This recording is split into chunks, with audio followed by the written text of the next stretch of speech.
Exemple, il est écrit clairement dans la Bible qu'un chrétien ne doit pas aller se marier avec un païen. C'est écrit clairement. Quel rapport y a-t-il entre la lumière et les ténèbres?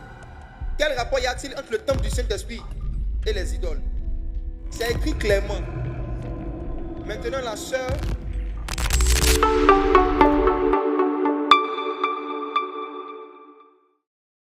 sont clairs concernant les commandements de Dieu.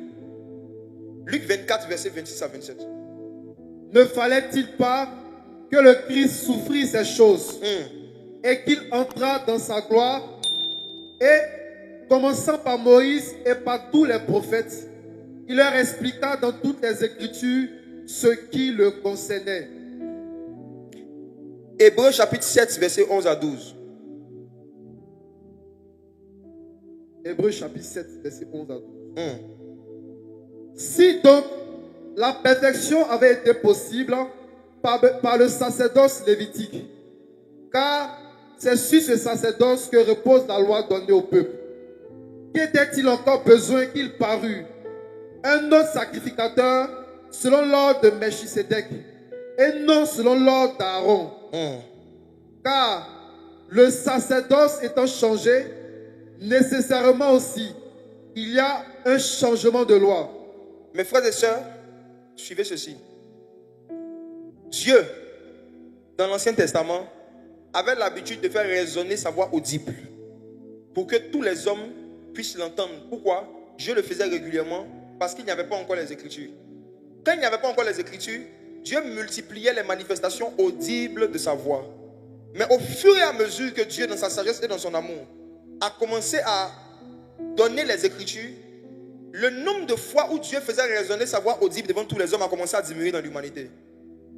Et c'est la raison pour laquelle aujourd'hui, c'est devenu très rare que quelqu'un ait une expérience où il entend la voix de Dieu de façon audible avec ses oreilles comme vous m'entendez. Ce qui explique cette rareté, c'est la présence des Écritures. Est-ce que je suis en train de dire que Dieu ne parle plus audiblement? Ce n'est pas ce que je dis. Mais je dis que Dieu ne fait plus entendre audiblement sa voix fréquemment. Pourquoi? Parce que la voix de Dieu est un message. Et l'ensemble des messages que Dieu veut donner à l'humanité, il les a déjà mis par écrit. Donc il ne se sent pas obligé de faire encore une note vocale. Frères et sœurs, lequel d'entre vous, lorsqu'il cause par WhatsApp, et que tu veux dire à quelqu'un, je viens chez toi à 21h, qui va écrire je viens chez toi à 21h? Et puis quand il finit d'écrire encore, il fait une note vocale, je viens chez toi à 21h. Si toi-même tu as un ami, comment? Tu vas le voir comment? Non, imagine-toi, j'ai un ami, tout ce qu'il veut te dire là, il écrit et puis il parle. Il écrit et puis il parle. Il veut te dire, on se retrouve le dimanche dans tel restaurant, il écrit. Et puis il fait encore une note vocale. Chers camarades, dimanche à 16h, rendez-vous dans quel restaurant? De la même façon que nous, on ne dit pas audiblement ce qu'on a déjà dit par écrit. Dieu aussi, c'est ce qu'il fait. Nous avons été créés à son image et à sa ressemblance. À son image et à sa ressemblance. Beaucoup de chrétiens disent qu'ils n'entendent pas Dieu clairement par rapport à certaines situations parce qu'ils sont ignorants des versets qui en parlent. Et Dieu ne se sent pas obligé de dire audiblement ce qu'il a déjà dit par les Écritures. Si Dieu estime qu'il a déjà écrit des messages dans les Écritures qui parlent d'une situation, de comment on doit régler la situation, Dieu ne va pas faire entendre sa voix pour ça. C'est la raison pour laquelle tu dois avoir l'amour de lire la Bible, l'amour de découvrir la Bible, de sorte que tu puisses avoir une idée un peu claire de tous les sujets où Dieu a déjà parlé clairement. Alléluia. Alléluia. Exemple. Il est écrit clairement dans la Bible qu'un chrétien ne doit pas aller se marier avec un païen. C'est écrit clairement. Quel rapport y a-t-il entre la lumière et les ténèbres? Quel rapport y a-t-il entre le temple du Saint-Esprit et les idoles? C'est écrit clairement. Maintenant, la sœur Clarisse rencontre un mignon païen. C'est vrai, il adore vaudou, mais il a un bon cœur. Il danse vaudou, mais il aime l'homme. Il danse vaudou, mais il est multimillionnaire. C'est vrai qu'il ne connaît pas Jésus, il boit, il fume, mais il aime les orphelins. Vous n'allez jamais voir une sœur en Christ célibataire tomber amoureuse d'un païen pauvre.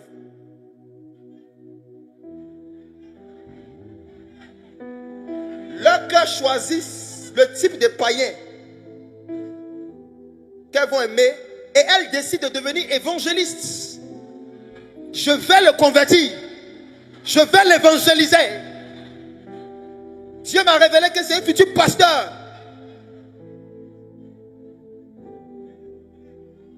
L'amour de l'argent est un don de révélation. Quand tu as l'amour de l'argent, tu vas avoir des visions sur la destinée de certaines personnes avec qui tu veux rentrer en relation. Mais pourtant, Dieu n'a pas parlé.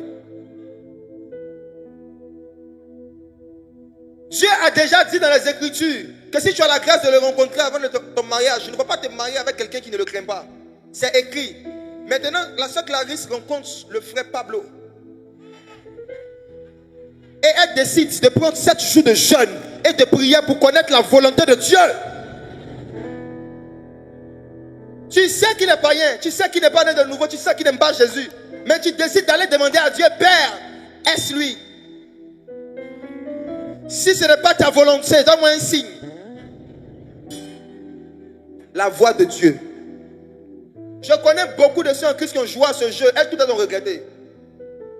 Voici quelque chose que vous devez savoir sur la nature de Dieu. Lorsque tu viens demander à Dieu quelque chose pour lequel tu as déjà la réponse dans la parole, Dieu va te répondre. Et il va te dire de faire ce que tu veux faire. Oui. Tu ne tenteras point le Seigneur, ton Dieu. Quand tu connais la volonté de Dieu par écrit et que tu viens prier Dieu pour lui poser une question, tu es en train de lui dire, Seigneur, c'est vrai que tu as dit de ne pas se marier avec un inconverti. Mais est-ce que tu ne peux pas faire une exception pour moi? Il va dire à Foy, tu es signe, non? Tu as fait un songe où tu es en robe blanche, le frère en veste bleue. Puis vous vous mariez. Dieu est ironique et Dieu est redoutable. Lorsqu'il a déjà révélé clairement sa volonté par écrit et qu'un homme vient lui demander une question, Dieu voit ça comme un affront, comme si tu viens le tenter. Et la réaction de Dieu en général, c'est de te donner le go. Ils aiment ça, non? Dieu m'a donné le go. Go.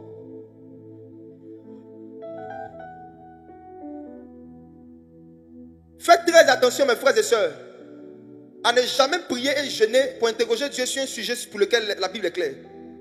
Sinon, vous allez entendre soit la voix des esprits séducteurs, soit Dieu va vous juger en vous encourageant à faire ce que vous voulez faire.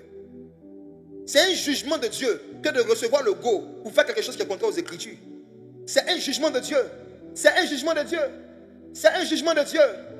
Jeunes gens, jeunes chantres, vous qui êtes appelés au ministère de la louange et de l'adoration, que personne ne vous séduise.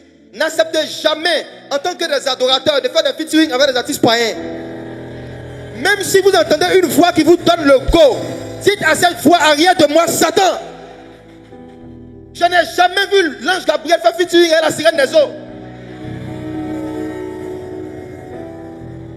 On est dans une génération où les personnes veulent qu'on ferme la Bible, qu'on ne regarde pas dans les Écritures, les chemins anciens, les chemins que nos pères ont tracés, les gens qui ont marché avec Dieu avant nous. Qu'est-ce qu'ils ont fait, qu'est-ce qu'ils n'ont pas fait?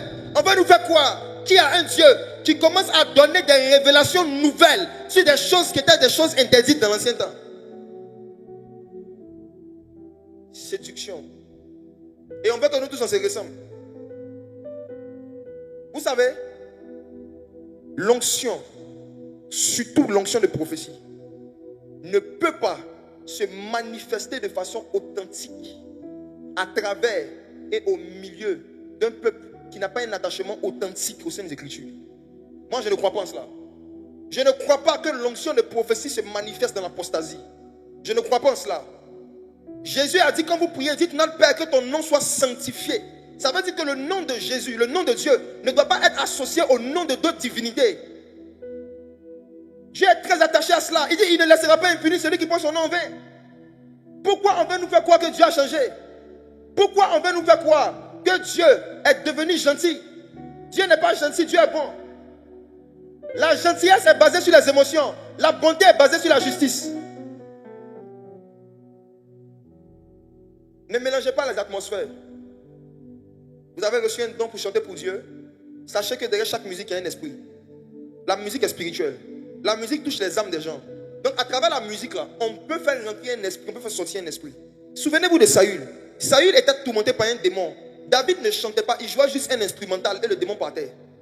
Ça veut dire que l'instrumental a la capacité de déplacer un démon. Et si avec un instrumental, on peut faire partir un démon, avec l'instrumental aussi, on peut faire rentrer un esprit. Je n'ai jamais vu l'huile et puis l'eau se mélanger, même quand ils deviennent amis. L'huile et l'eau peuvent se côtoyer, mais ne jamais se mélanger. Si vous mélangez les sources d'inspiration dans le domaine de la musique, le Saint-Esprit va se retirer. Parce que Dieu est jaloux et il ne partage pas sa gloire. Il y aura toujours la bonne musique, mais il n'y aura plus la gloire.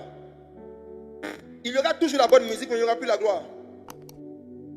Cher chantre, si dans ton église, chaque fois que tu diriges l'adoration, personne n'a envie de prier, tout le monde est assis en train de te regarder, ce n'est pas la faute du peuple, c'est toi, c'est ta faute. Il y a une atmosphère que tu ne dégages pas.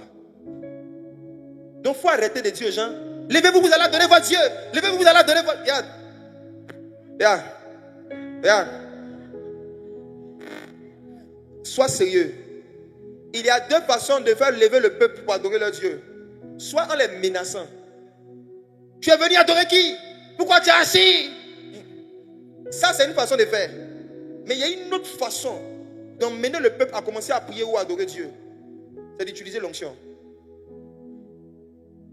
Il faut que toi-même, tu aies passé assez de temps dans la présence du Saint-Esprit pour que quand tu viennes te tenir là, même quand tu n'as pas encore ouvert la bouche, la voix de Dieu parcourt la salle. Que les gens sentent que quand tu as commencé à diriger, l'atmosphère a changé. Arrête de chanter des chants, chante des atmosphères. Arrête de rechercher les acclamations, recherche des atmosphères. On recherche des acclamations et des réactions émotionnelles en inventant même parfois des feelings qui n'ont pas lieu d'être. Mais on recherche des atmosphères en passant du temps dans le jeûne, dans la prière, dans la méditation avant de se tenir devant les gens. Et je vous dis la vérité, il y a des gens qui peuvent venir à l'église qui n'ont pas envie de prier. Mais si toi tu dégages le parfum de la prière, quand tu vas commencer à conduire, ils vont se surprendre en train de prier. Vrai ou faux? Vrai ou faux? Vrai ou faux? Les chants d'aujourd'hui travaillent plus sur leur voix que sur les atmosphères. Ils travaillent plus sur leur voix que sur leur vie.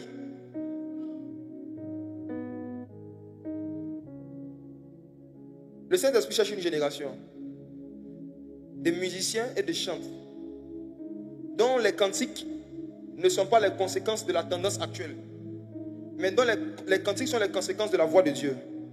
Si la voix de Dieu fait enfanter les biches, c'est que la voix de Dieu peut faire chanter des chants nouveaux. Je reprends.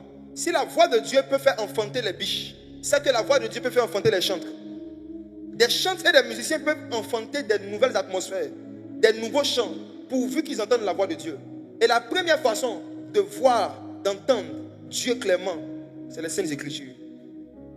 C'est les Saintes Écritures. C'est les Saintes Écritures. Je recommande au pasteur de Côte d'Ivoire d'imposer aux chantres qui ne peuvent pas exhorter, de ne pas diriger. Je dis, il faut qu'on impose dorénavant aux chantres qu'avant de chanter, il faut nous exhorter. Partage-nous ce que tu as médité en semaine. Et puis à partir de là, chante. C'est là que vous allez voir la différence entre les chanteurs et les chantres. Un chanteur met l'accent sur la musique, un chanteur met l'accent sur la parole. Au commencement n'était pas la musique, au commencement était la parole. La parole était avec Dieu et la parole était avec Dieu. Toutes choses ont été faites par elle. Et rien de ce qui a été fait n'a été fait sans elle. Pendant que je suis en train de dire ça, j'ai une vision. Il y a une sœur ici qui est chantre et qui a fait un songe qu'elle n'a jamais compris. Dans le songe, tu es en train de prêcher. Tu es à un programme et au lieu de diriger ton adoration, tu prêchais. Quand tu t'es réveillé, une fois t'a dit, peut-être que Dieu t'appelle. Peut-être que Dieu t'appelle. Peut-être un jour à exhorter. Voici ce que dit le Saint-Esprit. Dieu ne t'appelle pas à exhorter un jour. Il t'appelle à exhorter chaque jour. Dieu veut que tu introduises l'exhortation dans tes services d'adoration. Dieu veut que la parole et la révélation de la parole deviennent quelque chose que tu programmes lorsqu'on te programme pour venir diriger ton adoration. Dieu veut que même si c'est en 5 minutes, en 2 minutes ou en 30 secondes, avant de relâcher un cantique, que tu relâches un réma. Et sur la base maintenant du réma, tu envoies le chant. Tu vas voir que ça ne sera pas la même atmosphère. La personne concernée, que la puissance de ce Jésus que tu t'es disposé pour servir commence à couler sur toi maintenant. À partir d'aujourd'hui, Dieu te donne une assurance. Pas seulement pour chanter, mais pour prêcher. Dans 3 secondes, je vois une huile de couleur dorée qui est en train de descendre sur elle. Dieu dit, je t'ai oint et je t'appelais depuis le ventre de ta mère. Pas seulement pour chanter de ma part, mais pour parler de ma part. La musique sera juste un instrument que Dieu va utiliser pour que tu puisses apporter sa parole à des nations. Chablan de Claude de Vali de Var. Play comble de Vali on ma blestoba. Ik appelle la Côte d'Ivoire. Aidez les gens. Pendant que je dis ça, je vois des musiciens dans la foule. Des musiciens. Dieu dit qu'il vous envoyait ici pour que après cette veillée, vous ne jouez plus juste des instruments, mais que vous jouez des atmosphères. Chez Black and Flow de Pali. Yes. Il a kem atol les flots la beda. Je vois 7 coupes d'huile qui se tiennent dans les 7 rangées comme ça qui sont devant moi. Et je vois Dieu commence à répandre cette huile sur tous ceux et celles qui sont appelés au ministère de la louange et de l'adoration. Musiciens comme chante. Il y a quelque chose de nouveau pour entendre Dieu dans le domaine des sons. Pour entendre Dieu dans le domaine des chants nouveaux qui est en train de venir sur vous. À cause de vous, Dieu interrompt la veillée. Wow.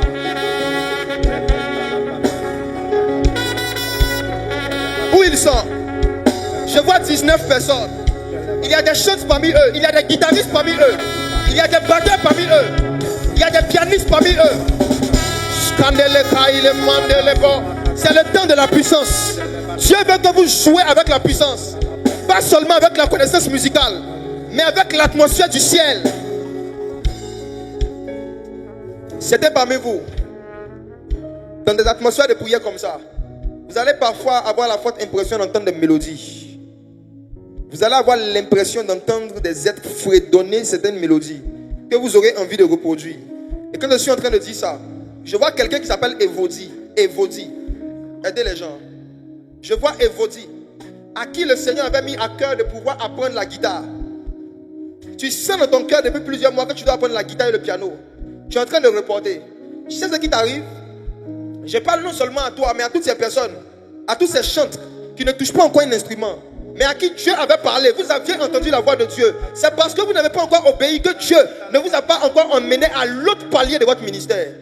Il y a certains chants que Dieu veut vous donner, mais un autre musicien ne pourra pas reproduire exactement ce que vous avez entendu, parce que c'est vous qui l'avez reçu. Et parce que vous retardez dans votre obéissance à la voix de Dieu, vous retardez votre croissance dans l'onction.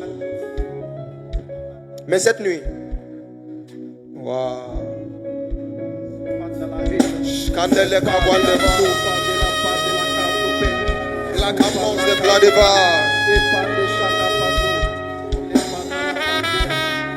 cette nuit, Dieu répand une huile sur vous pour ressusciter en vous ce désir d'apprendre l'instrument.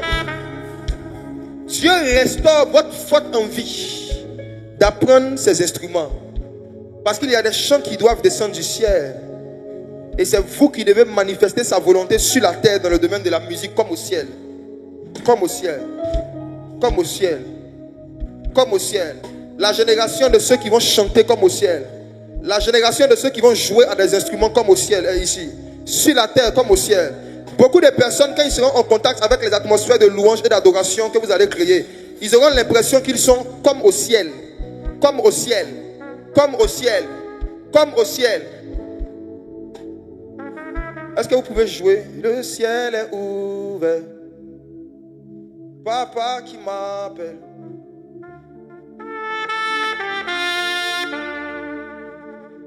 Il y a un appel. Il y a un appel à se disposer pour chercher Dieu par la musique. À se disposer pour être utilisé par Dieu dans le domaine de la musique. Sur plusieurs personnes. L'Esprit du Seigneur me demande de m'apaisantir sur ce point avant de continuer la prédication.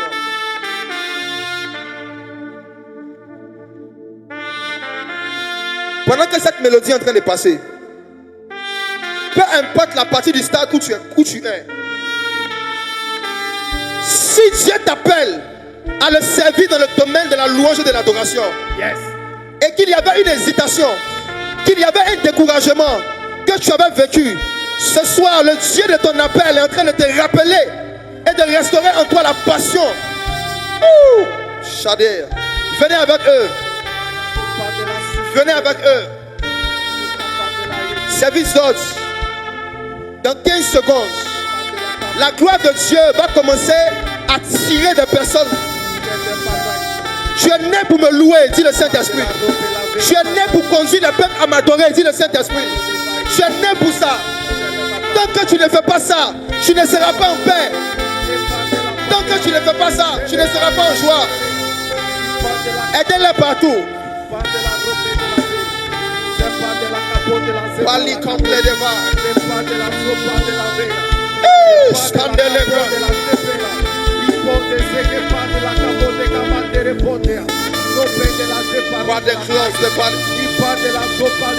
La génération de David. La génération de David. Ah. La génération de David. Mandola blinde de Bali. Voilà comme la de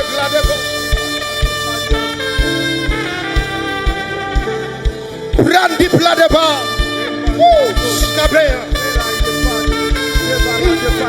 Deux immenses ici.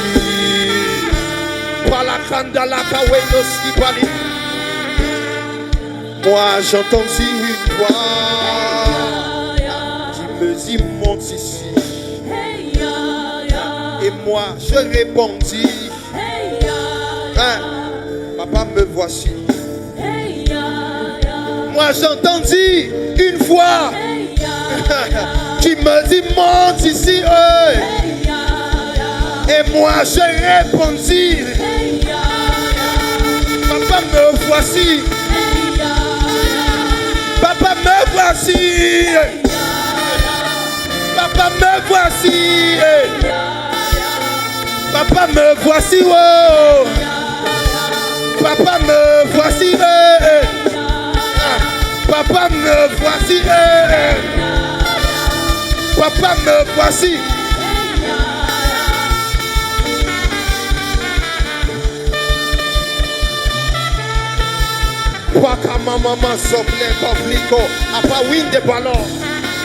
Sa gloire a rempli ce lieu. Sa gloire a rempli ce lieu. Il est en train de réparer des destinées. Il est en train de remettre des gens sur la voie de leur paix. Il est en train de restaurer des passions abandonnées. Hey, akum et pakou et pahi aho. Yeah. Papa me voici. Me voici.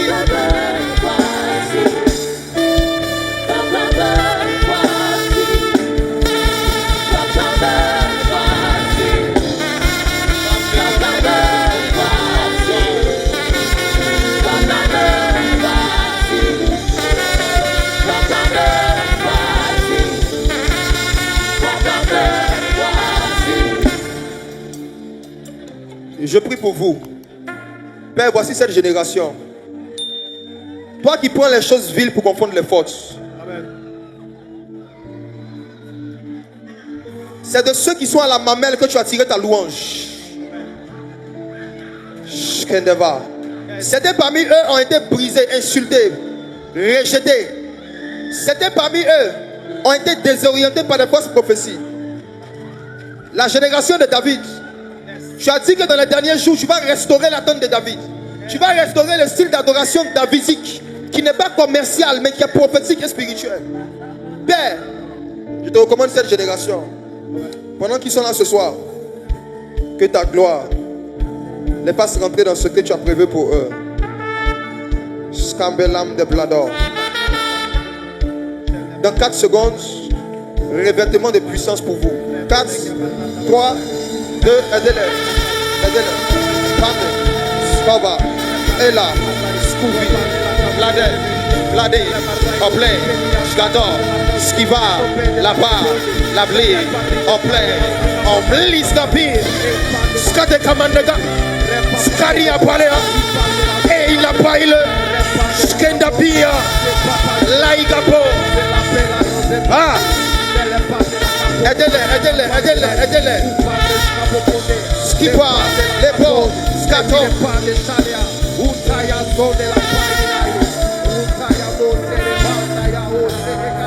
Je lève les mains, papa, me voici.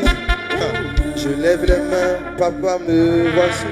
Je lève les mains, papa, me voici. Je lève les mains, papa, me voici. Je lève les mains, papa, me voici. Tu pensais que tu étais venu à une veillée. Or, tu es venu à un recrutement. Recrutement dans l'armée de David. Voici ce que dit celui qui tient la clé de David. Tu ne vas plus chanter comme avant. Tu ne vas plus jouer aux instruments comme avant. Shkembalis à beurre. Il comble des valides, les coffee à power. Candela, il a pris ton père. Il a pas wing de close de Valimor.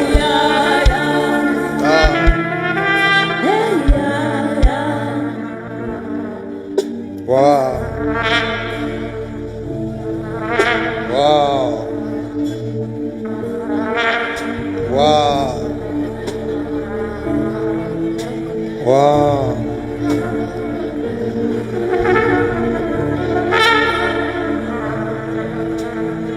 Sa voix parcourt le stade. La voix de l'Éternel parcourt. La voix de l'Éternel parcourt. L'emblée de vase. Il come of fait à toi.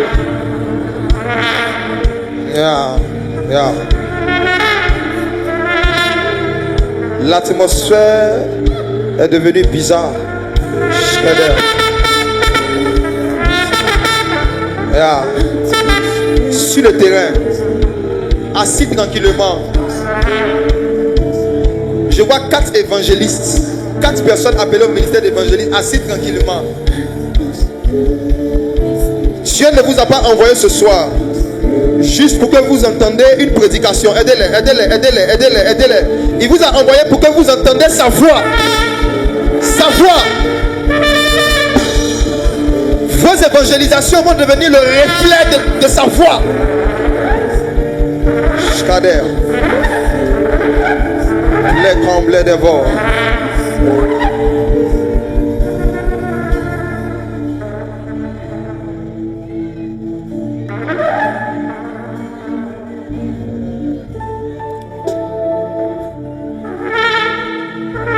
Déposez-les là. La voix de Dieu a commencé à résonner dans l'esprit de plusieurs. Certains sont venus ici avec des questions par rapport à leur destinée, des questions par rapport à leurs études, des questions par rapport à leur mariage. Je vous dis la vérité. Le Saint-Esprit n'a pas prévu commencer à vous parler lorsqu'on va commencer à prophétiser. Là, il a commencé à vous parler maintenant. Sa voix parcourt le terrain. C'est le moment de lui poser des questions, de lui exposer tes besoins les plus profonds. Sa voix est en ce lieu. Sa voix est en ce lieu.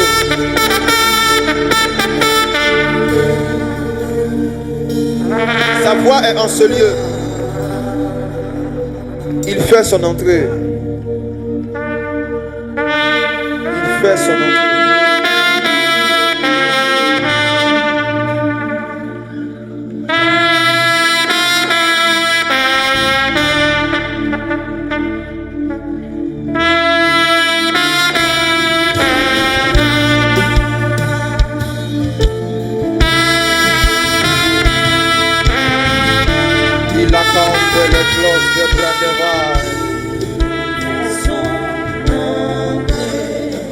Complet de gos de Valibaha.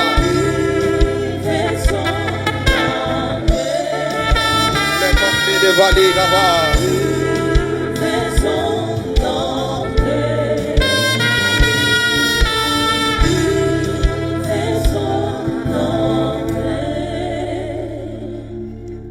Je vois quelqu'un qui est sourd d'une oreille, que Jésus est en train de guérir. Mes frères et sœurs, je ne suis pas responsable de ce qui est en train de se passer. Je n'avais pas prévu que les choses se passent comme ça. Mais le maître de cérémonie, le Saint-Esprit, a souverainement décidé de commencer à faire avant le temps que nous avons prévu des choses que nous avons prévues.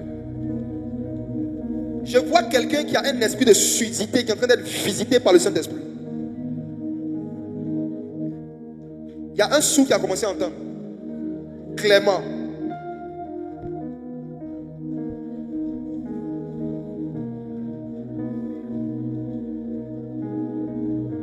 Le jour où il fait son entrée, reste dessus.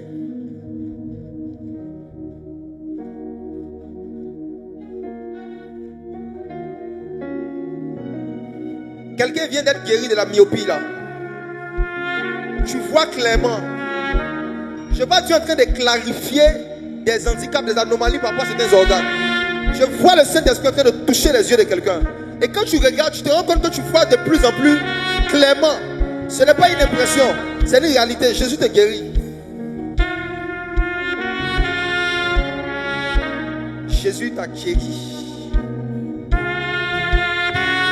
La voix de Dieu opère des miracles. La voix de Dieu. La voix de Dieu. La voix de Dieu. La voix de Dieu.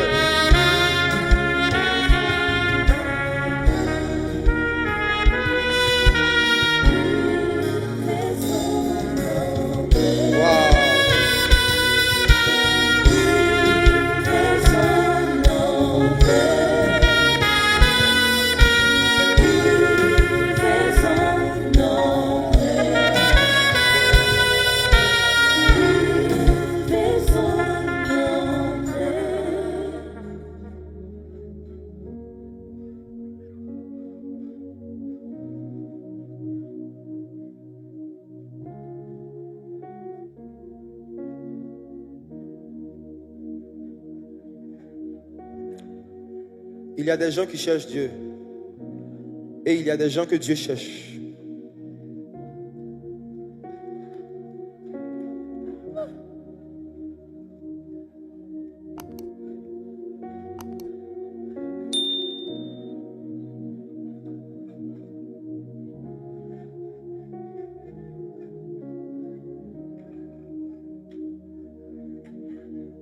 Saint-Esprit, merci pour tous ces cœurs que tu consoles. Pour toutes ces destinées que tu orientes, pour cette armée que tu encourages. Amen.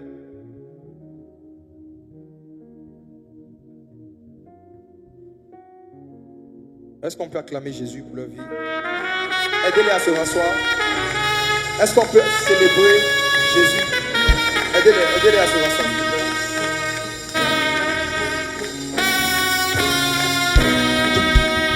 Dieu est là. Yeah. Dieu est là.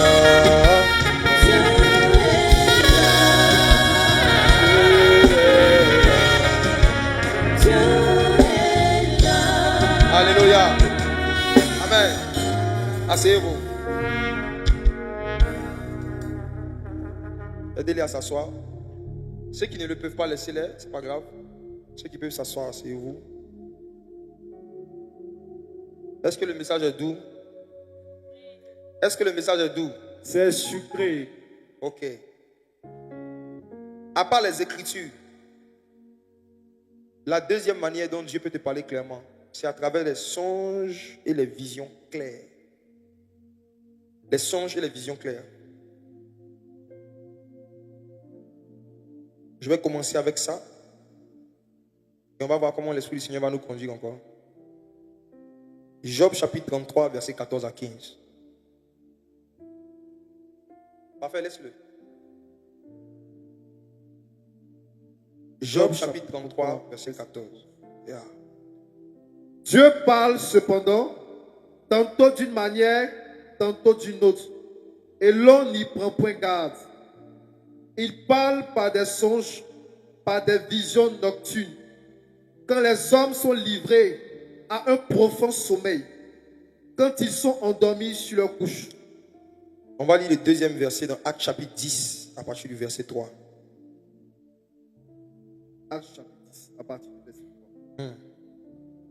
Vers la 9e heure du jour, il vit clairement dans une vision un ange de Dieu qui entra chez lui et qui lui dit: Corneille. les regards fixés sur lui, et saisi d'effroi, il répondit, qu'est-ce, Seigneur? Amen. Amen. Il vit clairement dans une vision. Il vit clairement dans une vision. J'ai lu ce verset pour vous faire remarquer le mot clairement, qui est l'un des mots de notre thème général. De qui on parle lorsqu'on dit qu'il vit clairement dans une vision, un ange? C'était Corneille. Qui était Corneille? Corneille était un païen. Corneille n'était pas converti à Jésus. Corneille n'était pas baptisé encore par immersion. Corneille n'avait pas encore reçu le Saint-Esprit. Mais il vit clairement un ange. Mes frères et sœurs, si quelqu'un qui n'était pas encore baptisé du Saint-Esprit, ni baptisé par immersion, qui n'était pas encore converti à Jésus, pouvait voir clairement, et nous qui avons le Saint-Esprit, est-ce que c'est normal que nous ne voyons pas clairement? Est-ce que c'est normal que nous ne voyons pas clairement? Vous ne me répondez pas. Est-ce que c'est normal que nous ne voyons pas clairement? Non. Si un païen, Dieu peut lui faire la grâce de voir clairement, qu'est-ce qu'il peut faire pour nous, ses enfants? Voici, je vais définir des termes qui vont aider tout le monde. C'est quoi un songe? C'est quoi une vision? C'est quoi la différence entre les deux? Qui se pose ce genre de questions? Quels sont les différents types de visions? Comment on fait pour savoir qu'on a une vision? En fait, les thèmes viennent répondre à des questions que la majorité des enfants de Dieu se posent dans une saison. Amen. C'est parce que Dieu sait que c'est une question ou des questions qui sont en suspens dans le cœur de beaucoup de ses enfants dans une saison, que Dieu, dans sa sagesse et dans sa souveraineté, a inspiré ce sujet. Donc, suivez bien ce qui va être expliqué. Qu'est-ce qu'un songe? Je commence par ça. Je veux vraiment simplifier les compréhensions. Un songe, c'est quoi? Daniel 4, verset 9. C'est quoi un songe? Daniel 4, le verset 9. Yes. Belshazzar, chef des magiciens, qui a en toi, je le sais, l'esprit des dieux saints, et pour qui aucun secret n'est difficile. Donne-moi l'explication des visions que j'ai eues en songe. Donne-moi l'explication des visions que j'ai eues en songe. Donne-moi l'explication des visions que j'ai eues en songe. C'est quoi un songe? Un songe, c'est un ensemble de visions qu'on a pendant qu'on dort. C'est tout. Amen. Un songe, c'est un ensemble de visions qu'on a dans le sommeil. C'est tout. Quand tu dors et que tu dis j'ai rêvé, vous allez remarquer que dans certains rêves, il y a parfois différentes scènes qui n'ont pas de lien les unes avec les autres. Vrai ou faux? Parfois tu fais un songe, tu es en train de jouer au football, et puis après tu fais un autre songe, tu es dans une boîte de nuit en train de danser, et puis après tu vois une autre scène où tu es en train de marcher simplement. Ces trois scènes que j'ai citées, c'est ça qui fait le songe. En fait, le songe, c'est l'ensemble des visions qu'on a dans le sommeil.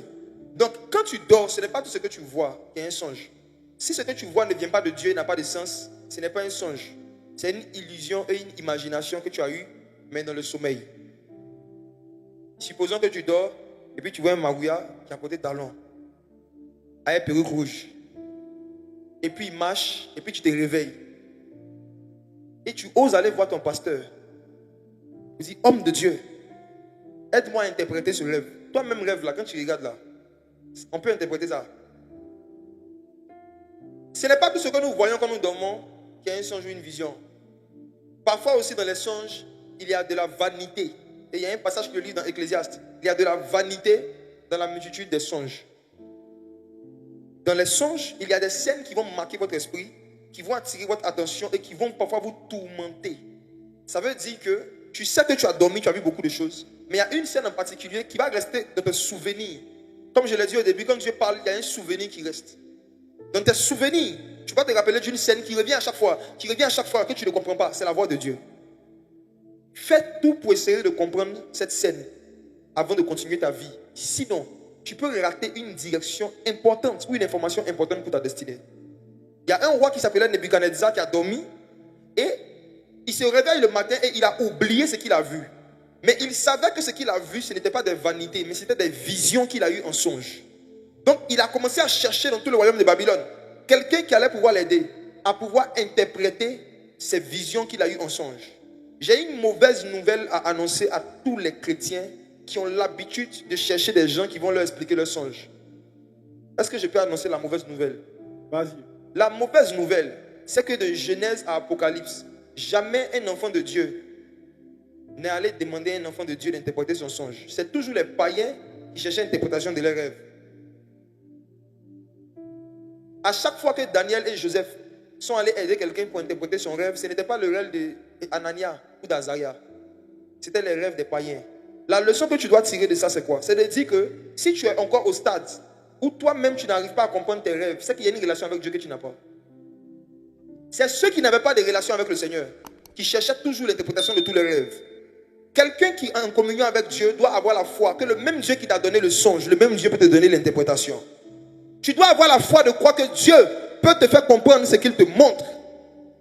Ce qui se passe, c'est quoi? Pourquoi parfois des païens font des songes qui viennent de Dieu? Parce que parfois Dieu sait qu'ils n'ont pas l'interprétation. En fait, Dieu donne les songes à tout le monde, mais il donne l'interprétation à ses enfants. Oui. Ce n'est pas le songe qui prouve que tu es un enfant de Dieu, c'est l'interprétation. Dieu donne les songes à tout le monde, mais Dieu donne l'interprétation à ceux qui lui appartiennent. Voici pourquoi si tu es dans l'église depuis plus de 3 ans, mais il ne t'est jamais arrivé de faire un songe que toi-même tu as compris, tu es en danger. Demande à ton voisin, j'espère que ce n'est pas de toi le pasteur parle. Frères et sœurs, ce n'est pas une bonne culture, quand tu veux devenir mature spirituellement, d'avoir l'habitude de raconter tous tes rêves à des pasteurs ou à des prophètes ou à des chrétiens pour qu'ils t'aident à comprendre.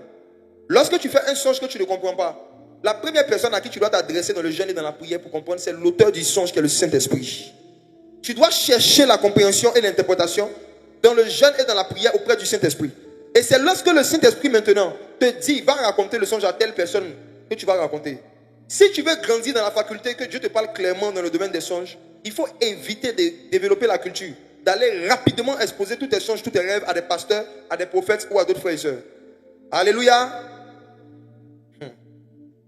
Qui a déjà vu quelqu'un interpréter les songes de Daniel? Quand Daniel faisait ses songes, qui interprète? Si vous ne faites pas attention, vous allez devenir paresseux à chercher Dieu personnellement. Et c'est comme ça que parfois on délègue la responsabilité de son intimité avec Dieu à quelqu'un d'autre. Prenez la décision ce soir que dorénavant vous allez croire, vous allez avoir la foi que le Dieu qui donne le songe, ce même Dieu peut vous donner l'interprétation. Amen. Amen. Dans le domaine des songes et des visions, surtout des songes, on accède à l'interprétation par la foi. C'est par la foi. Tu dois croire de tout ton cœur que le même Dieu qui t'a rendu capable de voir ce que tu as vu dans ton sommeil va te rendre aussi capable de comprendre. Parlons un peu maintenant des visions. C'est quoi une vision? Suivez très bien cette partie. Une vision, ce n'est pas une image. Une vision, ce n'est pas un écran géant qui apparaît et puis tu vois des informations dessus. Une vision, c'est une information que Dieu met dans ton esprit sans passer par tes 5 sens. Je réponds. Une vision, c'est toute information que Dieu met dans ton esprit sans que cela ne soit passé par tes 5 sens. Ça veut dire que l'information arrive dans ton esprit alors que tes yeux physiques n'ont rien vu, tes oreilles physiques n'ont rien entendu. Ta bouche n'a rien senti, n'a rien goûté, mais l'information arrive dans ton esprit. C'est ça une vision. Chaque fois que tu as su quelque chose sans n'avoir rien entendu de façon audible, Dieu t'a donné une vision. Et voici quelques exemples de visions. Les différents types de visions que Dieu utilise pour nous parler clairement sont les suivants. 1. Les visions par les intuitions. Les intuitions prophétiques. Les intuitions. Ézéchiel 37, versets 5 à 8. Ézéchiel 37, versets 5 à 8. Ézéchiel 37, versets 5 à 8. Ainsi parle le Seigneur, l'Éternel à ses eaux. Voici, je vais faire entrer en vous un esprit et vous vivrez. Je vous donnerai des nerfs. Je ferai croire sur vous de la chair. Je vous couvrirai de peau. Dis avec moi, Seigneur, donne-moi des nerfs. Répète après moi, dis Seigneur. Seigneur, donne-moi des nerfs. Donne-moi des nerfs. De quoi Dieu parle? Les nerfs représentent la sensibilité spirituelle. Les nerfs représentent une capacité que Dieu peut te donner de sentir des choses venir. Les nerfs représentent la capacité que Dieu peut te donner de sentir la présence de ce que l'œil ne peut pas voir.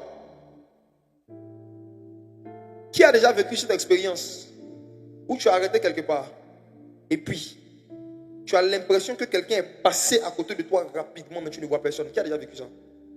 Tu vois, quand quelqu'un passe à côté de toi, tu sens le vent de la personne, n'est-ce pas? Qui a déjà vécu l'expérience où tu as l'impression que quelqu'un courait, la personne est passée à côté de toi Et tu as senti, mais tu ne voyais rien. Qui a déjà vécu ça? Pas nous tous, mais beaucoup de personnes quand même. C'est une expérience très effrayante. Vous savez ce qui arrive? Il y a parfois certains revenants. Parfois certains démons qui se baladent. Il y en a qui font la couche. Ils s'amusent. Et puis dans l'amusement, ceux qui sont un peu trop sensibles sentent leur mouvement. Ok. Cas pratique.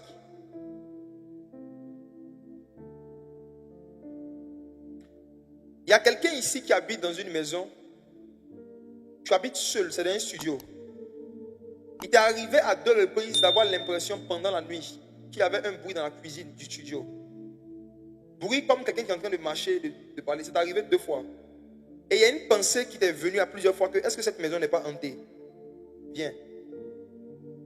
J'ai besoin d'un deuxième micro. Lande Valley Abador. Je reprends l'expérience. Tu habites dans un studio. Il t'est arrivé parfois d'entendre des bruits dans la cuisine. Comme quelqu'un qui se déplace. Toute la personne vient ici. Et puis une voix t'a dit que est-ce que la maison n'est pas hantée? Si tu as eu la pensée comme ça dans ton esprit, viens s'il te plaît. Je vais utiliser ce que tu vis pour t'orienter, t'éclairer et puis en même temps illustrer l'enseignement. Dis avec moi, Seigneur, donne-moi des nerfs. C'est qui?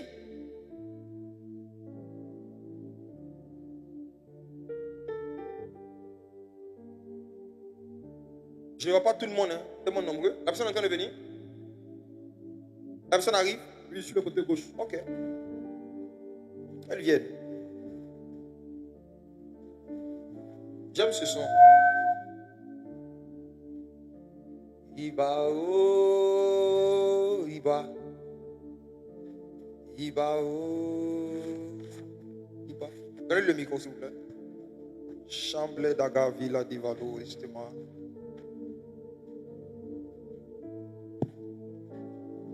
Bonsoir. Bonsoir, pasteur. Comment ça va? Ça va bien. C'est quel nom? Esther. Ok. Tu habites dans un studio? Oui, Ok. Est-ce que je dis, tu as vécu ça? exactement. Exactement. D'accord. Je te confirme que la maison est hantée. Je te confirme. Ok? Si, si. Alléluia. Hey! Amen. Hey! En vrai, j'ai eu à échanger même avec... J'ai eu à voir, en fait. Pardon?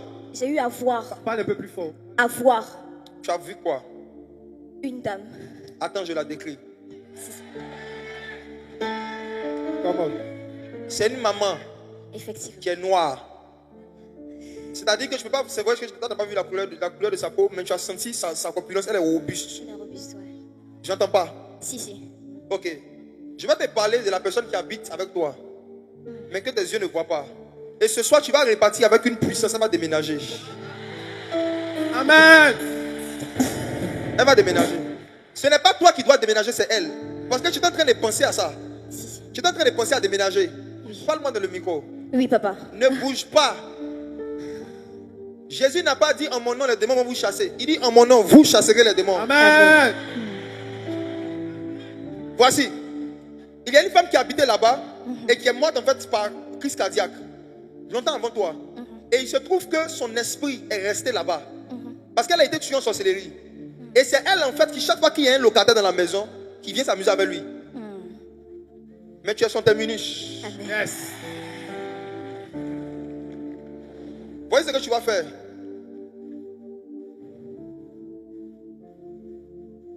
Il y a un cantique l'année dernière que Dieu a souvent mis dans ton cœur de chanter. Un cantique que tu as aimé. Je vais te dire le cantique, j'arrive.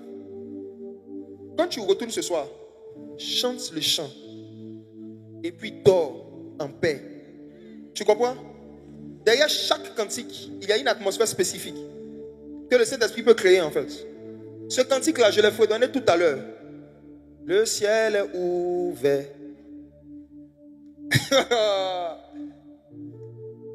Tu as écouté ce chant beaucoup l'année passée. Tu as écouté, tu as réécouté, tu as écouté, tu as écouté. Ce chant de Daniel Banham. Si, si. Il ne faut pas aller mettre la musique. Hein. Toi-même, il faut chanter. Il faut que la vieille t'entende. C'est ce que tu vois. Il y a une peur des démons que Dieu veut tuer en toi parce que tu es appelé à être une chasseuse de démons en fait. C'est pourquoi Dieu t'a mis là-bas. C'est ton premier exercice d'application. Amen. Dieu t'a mis dans cette circonstance-là pour que tu affrontes ta peur et que tu puisses vaincre ta peur. Il y a trop de personnes que tu dois aider, il y a trop de gens que tu dois délivrer. Et ça sera ton premier combat spirituel. Fais ce que je te dis de la part du Seigneur. Sois en paix. Tu vas voir la puissance des cantiques. Quand tu vas rentrer là, chante ce chant-là dans la maison, surtout dans la cuisine, chante même. Et puis quand tu finis, dors. Tu vas faire un songe dans la même semaine où quelqu'un va venir t'agresser. Mais tu vas voir la force que tu auras de frapper la personne, de dominer la personne. Amen. Ça va montrer que spirituellement parlant, tu aurais grandi. C'est parce que tes nerfs spirituels sont en bon état, ta sensibilité spirituelle est en bon état, que tu as senti le mouvement. Il y a des gens qui ont habité là avant toi. Hein? Ils perdaient des objets. Et ils n'ont jamais pu savoir comment est-ce que certains objets ont disparu. Ces gens d'esprit, ils la font disparaître des objets dans les maisons. Je vais pas appeler quelqu'un de tout à l'heure. Mais toi, Dieu t'a donné une sensibilité spirituelle qui va se garder, se développer dans l'adoration. Tu comprends? Que Dieu te bénisse. Je peux t'asseoir. Alléluia. Hey.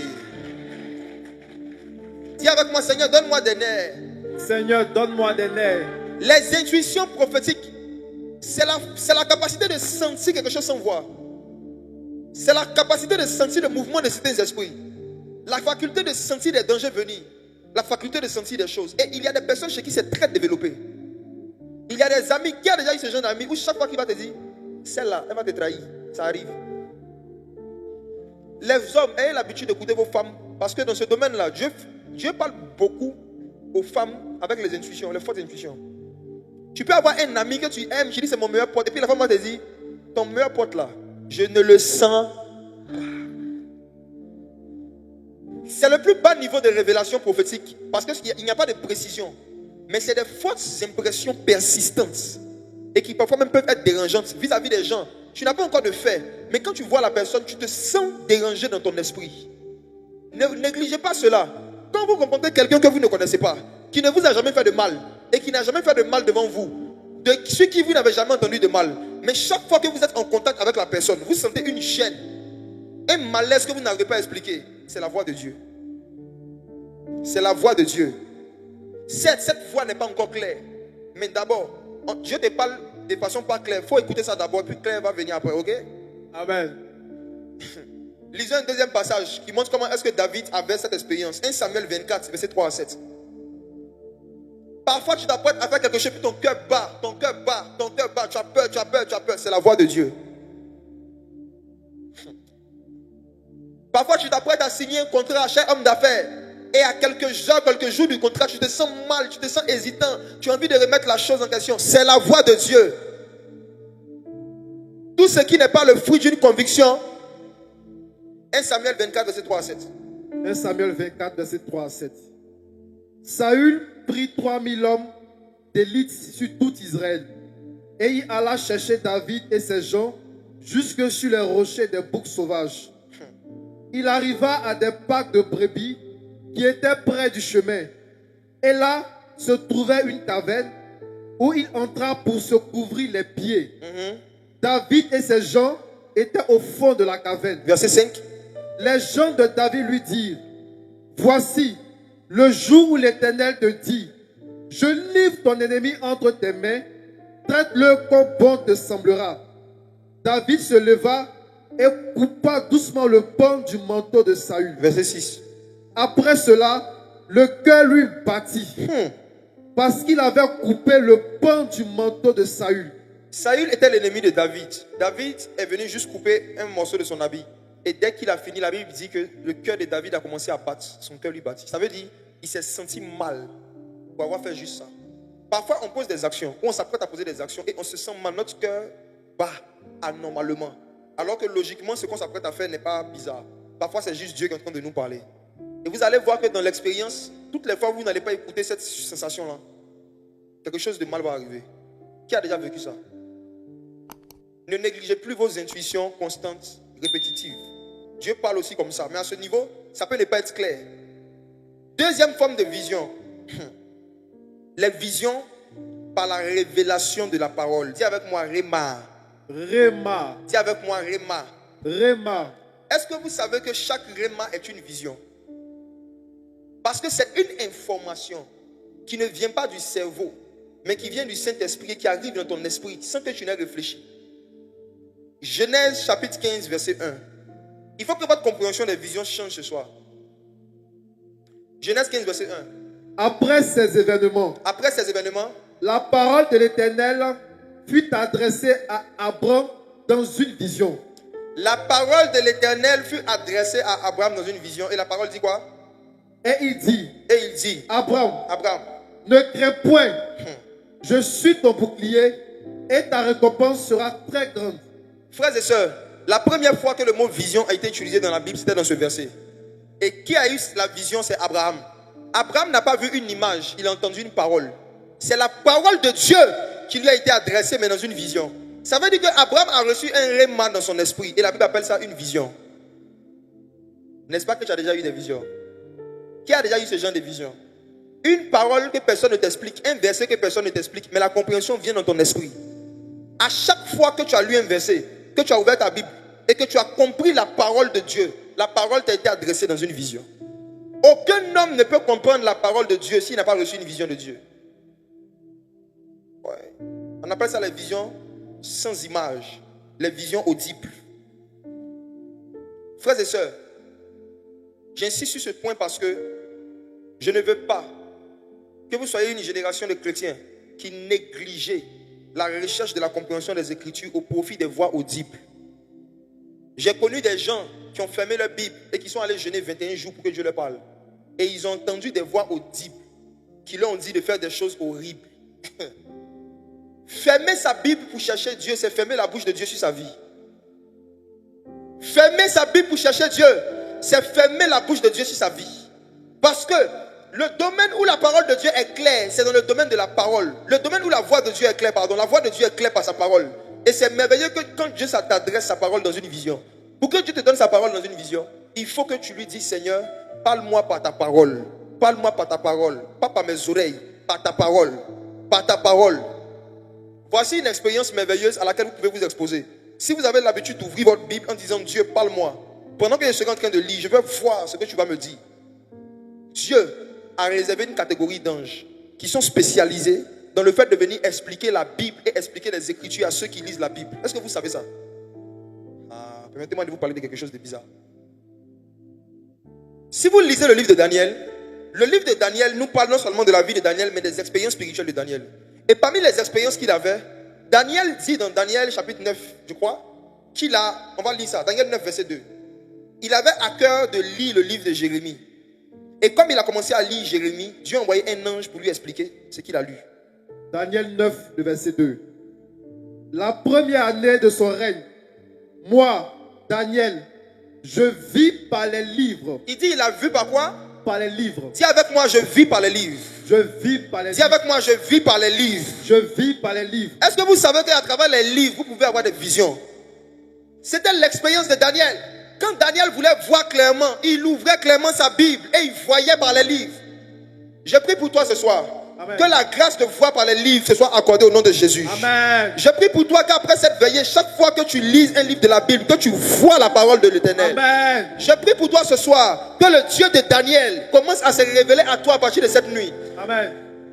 Dieu a emmené par la suite un ange vers Daniel pour lui expliquer ce qu'il avait lu.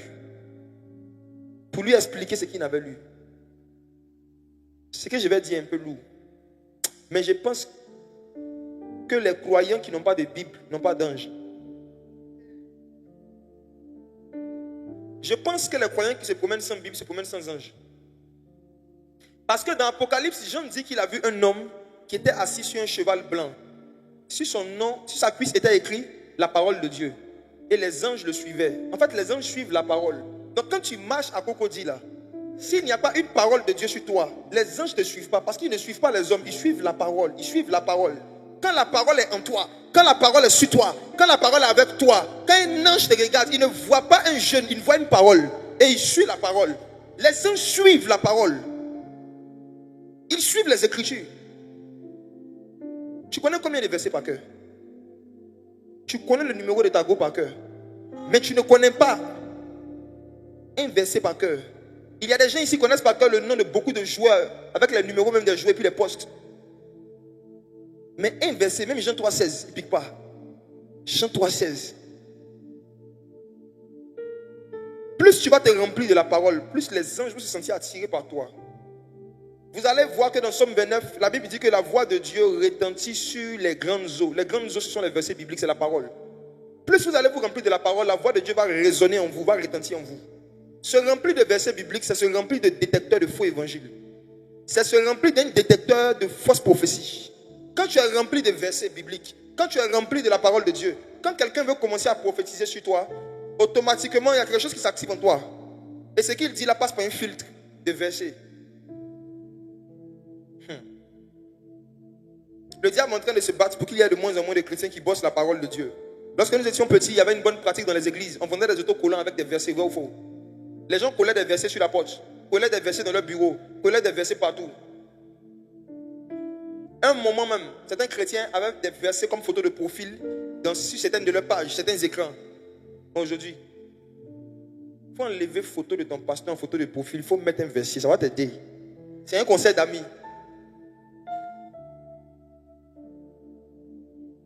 C'est un conseil de frère. Ce n'est pas à force de regarder le visage des daddies que tu vas devenir spirituel. C'est quand tu regardes la parole de Dieu. Je n'ai rien contre les photos des pasteurs qu'on met. On peut mettre, moi-même pour moi, on met souvent. Mais je dis que si tu sais que tu ne connais pas beaucoup de versets, pour t'aider, toi-même, il faut toujours mettre des versets sous tes yeux. Il faut toujours mettre des versets sur les choses où tes yeux tombent régulièrement. Ça va t'aider à rester en contact avec la parole de Dieu. Dieu parle clairement à travers les révélations de la parole. Maintenant, troisième type de vision. C'est à ce niveau-là maintenant que vont trouver réponse à leurs questions. Les personnes qui se posent des questions par rapport aux visions quand tu es en face de quelqu'un. Éphésiens 1, verset 16 à 18. Éphésiens 1, verset 16 à 18. Je ne cesse de rendre grâce pour vous, faisant mention de vous dans mes prières, afin que le Dieu de notre Seigneur Jésus-Christ, le Père de gloire, vous donne un esprit de sagesse et de révélation dans sa connaissance, et qu'il illumine les yeux de votre cœur. Les yeux de quoi? De votre cœur. Les yeux de quoi? De votre cœur. Sur le corps physique, c'est la tête seulement qui a des yeux. Mais dans le monde spirituel, chaque organe a des yeux. Même ton cœur a des yeux. Est-ce que tu sais que ton cœur a des yeux? Et c'est avec les yeux du cœur que Dieu donne des visions claires. Il faut que les yeux de ton cœur soient illuminés, c'est-à-dire éclairés. Or, la lumière, c'est quoi? C'est la parole de Dieu. Ça revient encore à ça. Ça veut dire que plus tu remplis ton cœur de la parole, plus tu mémorises des versets, plus tu bosses des versets, tu vas avoir des visions claires.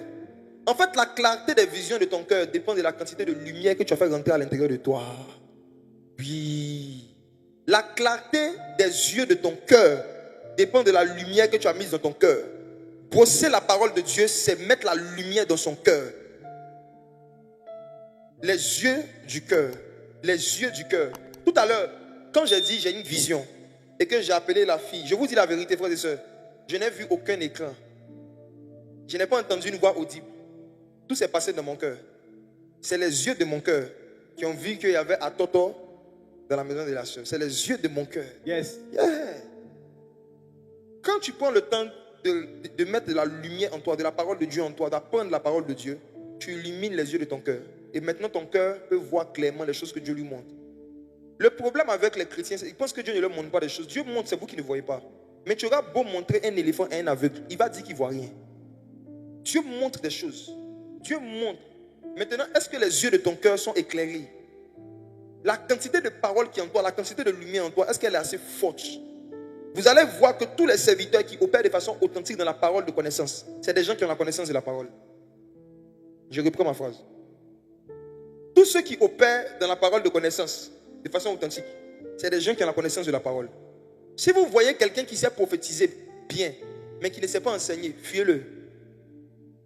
J'ai dit, fuyez-le. Celui qui sait prophétiser mais qui ne sait pas enseigner, c'est un marabout. Celui qui sait enseigner, qui ne sait pas prophétiser, c'est un maître de maison. L'équilibre que Dieu veut que ses serviteurs ont, c'est qu'ils doivent avoir la connaissance de la parole et la parole de connaissance. C'est pourquoi ces deux noms-là se ressemblent. Parce que c'est deux faces d'une même pièce.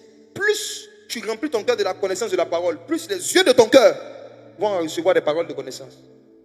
Ayez peur des des super voyants qui ne sont pas des super enseignants. En général, c'est des super voyous. Soyez des gens qui cherchaient premièrement la lumière, la connaissance de la parole chez quelqu'un, avant de faire attention à ces paroles de connaissance. Prenez la décision, si vous voulez devenir et rester des amis du Saint-Esprit, de ne plus aller dans les ministères où on prêche pendant 10 minutes et puis on prophétise 2 heures. Sortez de là. Ça va vous rendre immature. On prend un verset seulement, on lit. On dit, lève-toi et brille, car ta lumière arrive. Et pas après moi, ta lumière arrive. Ta lumière arrive. Je sens que je dois prophétiser. Le message est fini, moi. Je vois une lumière. C'est fini. Mes frères et sœurs, au commencement était la parole. La parole était avec Dieu. La parole était Dieu. Celui qui te donne une prophétie t'a donné une chose. Celui qui te donne la parole t'a donné Dieu. Je dis, celui qui te donne une prophétie te donne une chose. Celui qui te donne la parole, l'enseignement, il te donne Dieu, parce que la parole est Dieu. Et on ne peut pas dire qu'on cherche Dieu sans chercher la parole. On ne peut pas dissocier ces deux choses, frères et sœurs.